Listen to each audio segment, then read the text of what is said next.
करायचे? हो का? तुम्ही RL हॉस्पिटलमध्ये कसे ॲडमिट झालात तुमच्या मुलीला घेऊन? SI मार्फत झालो RL हॉस्पिटलला. बरं.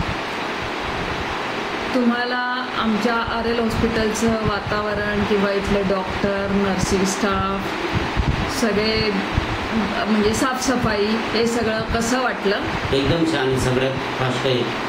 सगळे पेशंटची सुविधा एकदम जोरात आहे. सगळं सिस्टर बी एकदम आहे, डॉक्टर बी एकदम आहे. सगळं एकदम व्यवस्थित आहे. एक जोरात चांगली आहे. तुमची ट्रीटमेंट इलाज तुमच्या मुलीचा कसा झाला? एकदम सुपर चांगला झाले. चांगले डॉक्टर होते, सिस्टर पण चांगले होते. एकदम योग्य प्रकारे ऑपरेशन झालं. अच्छा. तुम्हाला RL हॉस्पिटलच्या डेव्हलपमेंटसाठी काही सूचना करायच्या असतील तर त्या सांगा आम्हाला. एकदम छान. सगळ्यात जास्त सुपर छान. SI मध्ये आपल्या महात्मा फुले आणि कॅशलेस पण आहे आमच्याकडे, मेडिक्लेम पण आहेत आमच्याकडे. सगळी सुविधा एकदम फास्ट आहे तुमच्याकडे. अच्छा, ठीक आहे. थँक्यू.